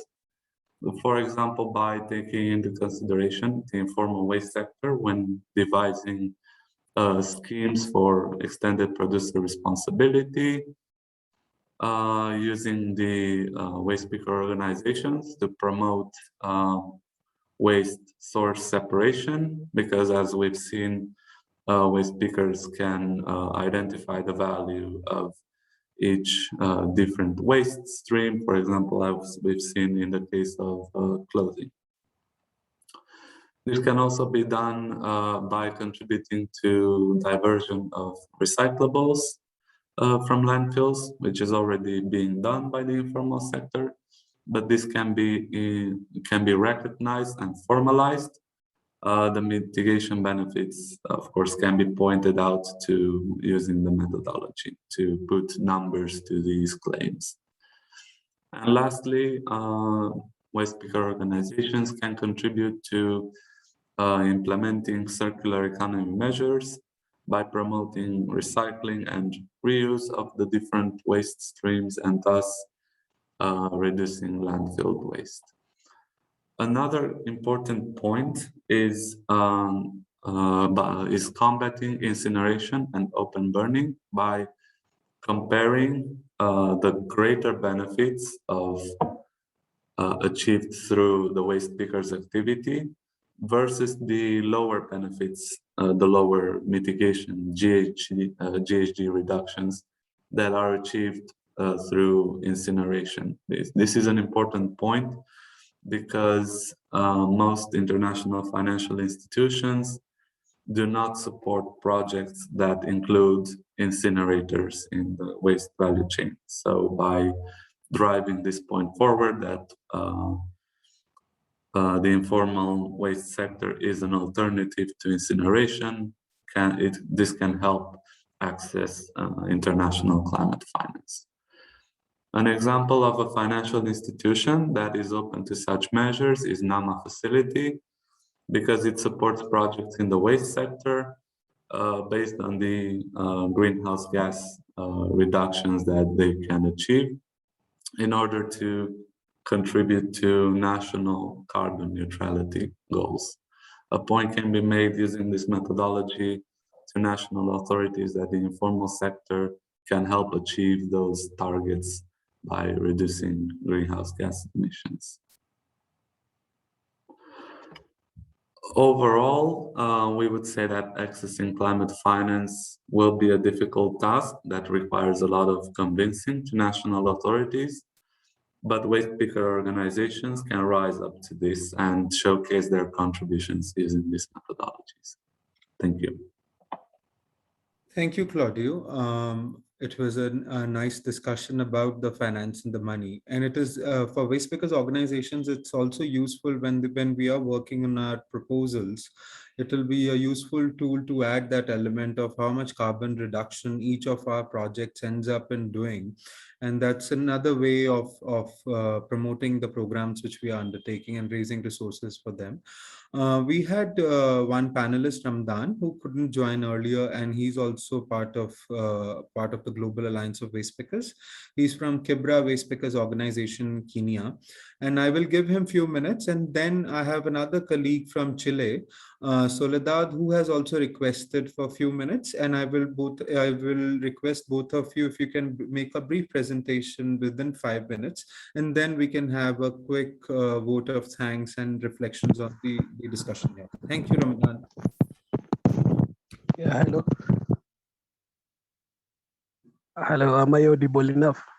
Yes, you are audible. Yes, my name is Ramadhan Said. Yeah, my name is Ramadhan Said and I'm from Kenya, representing Kibra West Pickers. And today is such an honor coming here and speaking to all of you. And for this opportunity, I say thank you. So in Kibra, being the largest slum in the world, we have several challenges that usually affect our ongoing day-to-day activities. You know, in Kibra, we don't have a designated dump site. The only thing the county official or the local authorities call it is a collection site. So with a population of over 2 million people, we can't actually manage and recycle this waste like efficiently like we are supposed to. That's why we came up with this Kibra Waste Pickers Association. Yeah.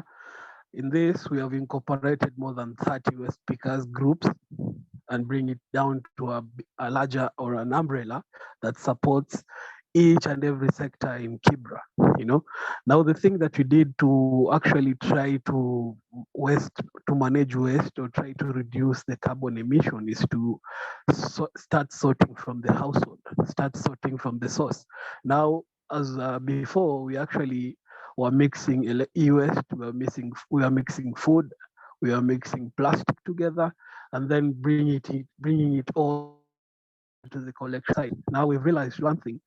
Doing all this with all these chemicals coming from the e-waste and everything, it usually affected our soil and our water, making it like we have a high number of cancer patients now in Kibra because of the pollution to our water and our soil and waterborne diseases.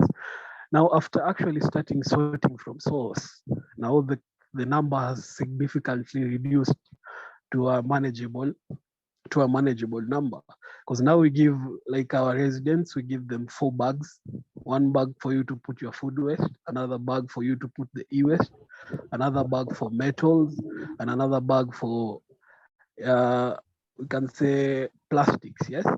Now for this, it has actually helped us gather a lot of data that will actually help us to manage waste effectively. And then us being in a group has actually managed us to give us a bargaining power with the county government and the local authorities. Now at least our voices are being heard. Yeah, being together now gives us another power for us to, like, give us let's say a collective bargaining power in the waste management cycle. Now the local authority are starting to take point, are starting to recognize us as waste pickers, and are starting to recognize our role in the waste management cycle. Yeah, for now, like we've already been in connection, like, you know, over 1 year as a group in Kibra Waste Pickers. Before, we usually used to do it several groups, and then right now, after collecting all these recyclable items, we still have another bargaining power, setting the price that we want on these plastic, metals, and everything, so that it comes back to us as a source of income. We can actually dictate it because we are part of the market now. We are part of the players, you get. So, like, all this, and we are still researching and we're still learning, and with more input from you guys, from global waste pickers and from all these countries, we can learn more and we can actually implement to make it better. Because right now, the only thing that usually goes to the landfill in Nairobi from our side is only pampers. Yeah, we call it diapers only. All this other waste, we reuse it, we recycle it, other products from the same. So the only thing that actually comes from our side right now is just the diapers. now because we haven't found a solution on how to recycle the diaper. But if we got the solution for that, we could say we are up to now like 100%, but for now, we're actually operating at 80% full recyclability because we still haven't found a solution for diapers, and then the other solution for sanitary pads and sanitary towels only. So yeah, thank you so much. Thank you, Ramadan. We were hearing from Kenya, and now I will invite Soledad was not in the list of speakers, but she requested, and we believe that it will be nice to hear from the colleagues in Chile. So I request Soledad to unmute herself, and then she can take 5 minutes, and then we will conclude the session. Soledad?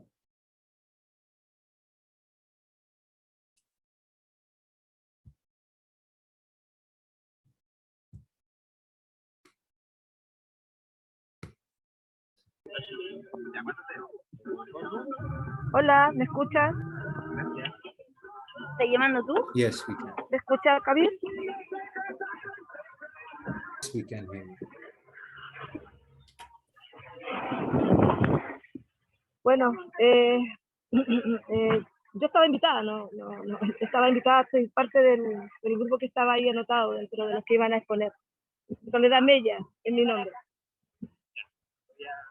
Pero quiero mencionar con respecto a lo que se ha hablado hasta ahora y tratar de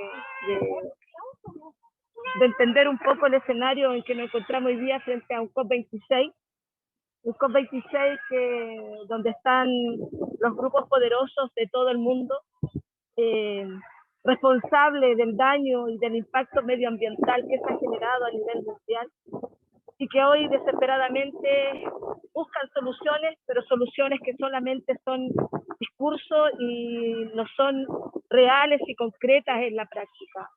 Entendemos que ya llevamos 26 encuentros donde se han reunido los poderosos hablando de cómo mitigar el impacto medioambiental y de cómo hacerse cargo del daño que han causado a nivel global. Pero la verdad de las cosas es que nosotros nos damos cuenta de que realmente no existen ni deseos ni de voluntades de cambiar el escenario que tenemos hoy día. Porque a pesar de las miles de formas y leyes que se quieren implementar en los países para poder mitigar el impacto medioambiental, el modelo económico sigue siendo el mismo. Mientras no cambien el modelo económico extractivista, monocultivista y neoliberal, va a ser sumamente imposible que todas las COP que quieran realizar y organizar pueda haber una transformación real y clara frente al tema del impacto medioambiental. Se habla de los recicladores de base como un ser humano externo al impacto medioambiental.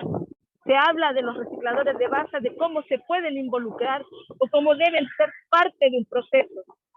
Perdónenme, pero los recicladores de base hace muchas décadas que nos estamos haciendo cargo de esto.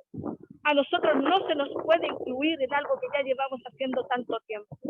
A nosotros no se nos puede decir cómo podemos ser parte importante de algo que nosotros hemos tratado de mitigar hace mucho. Decirlo honestamente, decir a lo mejor años atrás no teníamos conciencia de lo que estábamos haciendo, porque era una labor de trabajo, de poder tener alimento para nuestros hogares. Pero hoy día sabemos la labor tan importante que hemos hecho, que no solamente fue económica para nuestra vida, sino que también fue económica para los países, porque de alguna forma u otra hemos mitigado el impacto económico que genera la cantidad de residuos que ha generado la industria, pero sobre todo el impacto que hemos generado en términos medioambientales, limitando y evitando la huella de carbono de la que se habla hoy día de esta calculadora. Somos parte del éxito de que esta huella de carbono no sea mucho más grande de lo que debería ser hasta ahora. No hay forma de cuantificar las miles y miles de toneladas que hemos evitado que terminen en un vertedero o en un relleno sanitario, emitiendo esos gases tóxicos que permiten aumentar la huella de carbono. Nuestra forma de trabajo fue siempre y ha sido siempre artesanal, caminando por las calles, recolectando los residuos, llevándolos uno a uno a nuestros territorios, a nuestros hogares o a nuestros puntos de acopio, evitando así también una huella de carbono que se genera a través del transporte. Hoy día se nos ve a los recicladores de base como seres humanos ajenos a un impacto tan importante como es el impacto medioambiental que existe ya en el mundo. Pero le quiero decir a todos y a todas que no importa las COP que generen, pueden generar 26 más, pero mientras no haya una voluntad y un compromiso real de los estados del mundo, esto va a seguir siendo así. Hoy día la voluntad es por nuestra propia persona. Nosotros, los chilenos, los extranjeros de cada país, a todos los hombres y mujeres que viven en el mundo, estamos obligados a hacernos cargo. Pero nosotros, insisto, los recicladores y recicladoras de base, catadores, y los nombres que nos han puesto, somos los que nos hemos hecho cargo de esta huella y de este impacto medioambiental que se ha generado a través de los estados, a través de los gobernantes.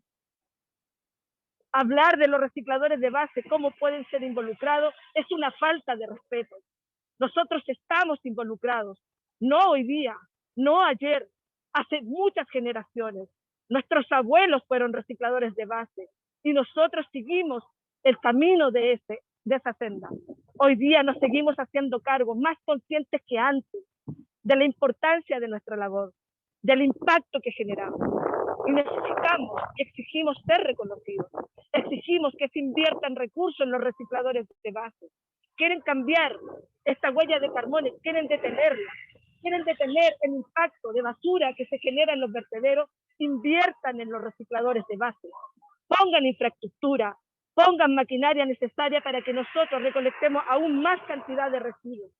No existe forma de cuantificar la labor de un reciclador de base y ser pagada por el oficio que hemos hecho durante generación tras generación gratuitamente a cada uno de los estados de este mundo.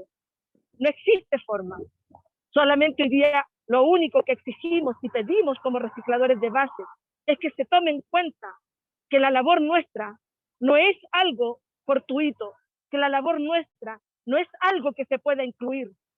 La labor nuestra existe, es un oficio, y es un oficio antiguo, y es un oficio que ha dado señales claras de cómo se deben hacer las cosas en el mundo. Hombres y mujeres, en las manos en la basura, contaminándonos de plomo, contaminándonos de arsénico, contaminándonos de un montón de metales, asumiendo la responsabilidad de las enfermedades,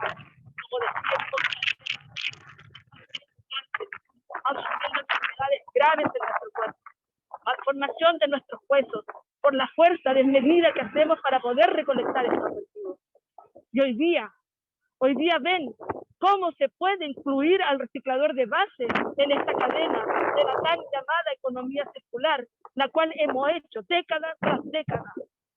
Somos el impacto real del ambiente, somos los que realmente nos hemos hecho cargo, somos los que realmente asumimos una responsabilidad frente a nuestra madre tierra, frente a nuestro planeta, frente al agua, al recurso vital que no debe ser negado para ningún hombre y mujer del mundo, pero hoy día es limitado por la responsabilidad del extractivismo, del monocultivo, de la contaminación que se ha hecho desmedida.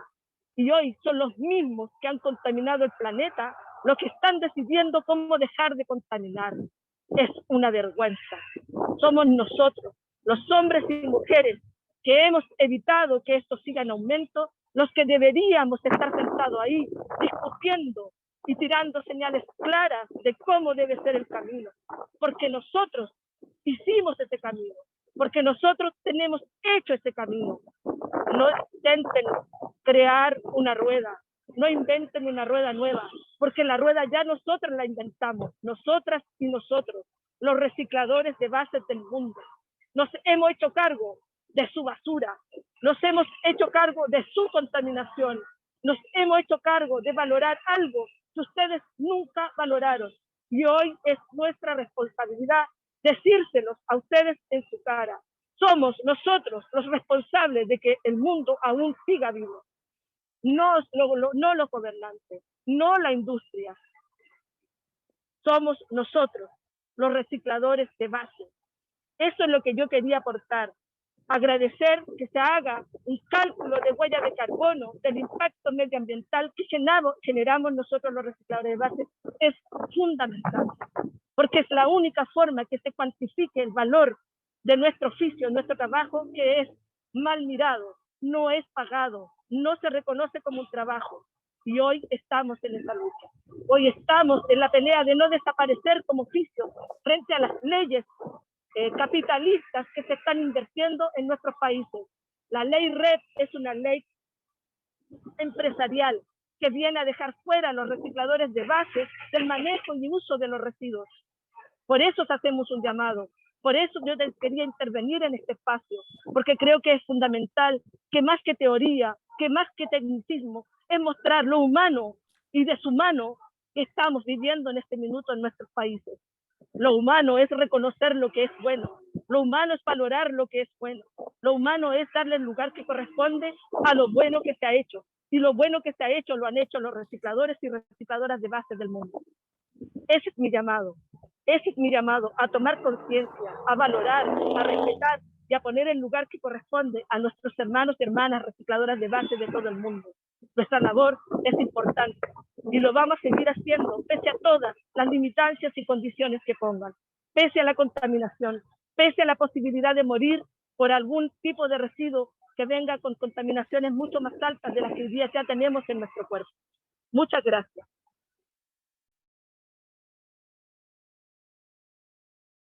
Thank you, Soledad. I'm extremely sorry and sincere apologies from my side. On my notes, when I was preparing for the panelists today, I forgot to write your name, but it was there in the list given to me.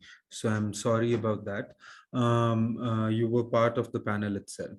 What Soledad has shared is the conclusion of our discussion. I am really sorry to Abdul Wahab from Nigeria, who has requested the floor. We have this session. Alice, we can hear you on English channel. Can you change your interpretation? So we are closer to the end of the session, and we heard from the waste pickers, their stories, their vulnerability, how waste picking as an occupation is a form of resilience they work in, and this occupation, through their work in recycling, they also contribute to reduction in carbon emissions, and they're also having some key asks about how the adaptation system should be in place, whether it's about building an infrastructure or supporting cloth recycling, whether it is about talking about sorting as basic as start sorting the material from the household level. Then we also have waste pickers who emphasized on the idea of organizing, the fact that we need to organize ourselves for collective bargaining.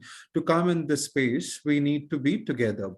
So all of us are thankful to the panelists, the audience who have joined us, who have stayed with us so late. We have had the pleasure of having panelists from all the 5 continents. We had participants from Indonesia to Chile and Colombia. So it was different network, different regional networks, national networks, members of the Global Alliance coming together. We are also thankful to the interpretation staff who have supported in the interpretation. We had a lot of technical glitches, but we managed to pull the event together with all those glitches. We are quite thankful to you for your support and time. And then we thank the ICAD team and the Resilience Hub, Mehdi and Fahad, who have been working with us to set up this program. So it was great to have all of you here. Thank you.